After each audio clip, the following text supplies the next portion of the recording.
Traffic আইন ভঙ্গ ও পুলিশের সাথে অসদাচরণের অভিযোগে নিউ ইয়র্কের মনরো কাউন্টির ডিস্ট্রিক্ট অ্যাটর্নি স্যান্ড্রা ডোরলির বিরুদ্ধে তদন্তের আহ্বান জানিয়েছেন গভর্নর ক্যাথি হোকুল। 22 এপ্রিল ওয়েবস্টারে গাড়ি চালানোর সময় ট্রাফিক আইন ভঙ্গ করার পর পুলিশ ডোরলিকে থামতে বললেও তিনি তা অমান্য করে নিজ বাড়িতে চলে যান। পরে পুলিশ তার বাড়িতে গেলে তাদের উদ্দেশ্য করে কটূক্তি করেন ডোরলি।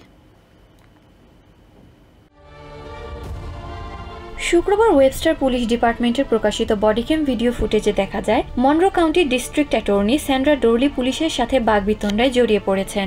গত সোমবার ওয়েবস্টারে একটি ট্রাফিক স্টপে ডোরলিকে অতিরিক্ত গতিতে গাড়ি চালানোর জন্য থামতে বলা হলেও তিনি তা অমান্য করেন। পরে পুলিশ তার বাড়িতে যায়। বডিক্যামে ধরা ফুটেজে দেখা যায় পুলিশ সহায়তার আহ্বান জানালেও তা না করে উল্টো অপমানজনক কথাবার্তা বলছেন তিনি। এদিকে পুলিশের সঙ্গে অসদাচরণের অভিযোগের পর ডোরলি দাবি করেন সেদিন তিনি বুঝতে পারেননি যে গাড়ির অতিরিক্ত গতির জন্য পুলিশ তাকে থামতে বলেছিল।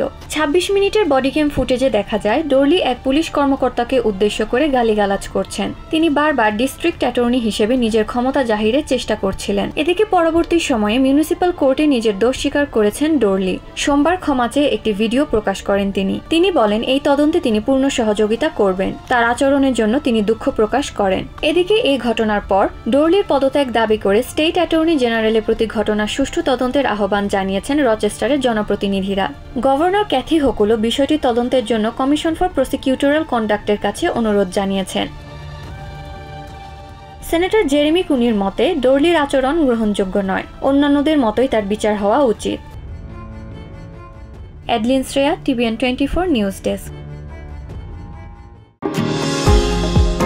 নিউ ইয়র্ক থেকে সম্প্রচারিত TVN 24 টেলিভিশন বিশ্বজুড়ে বাঙালির কণ্ঠস্বর।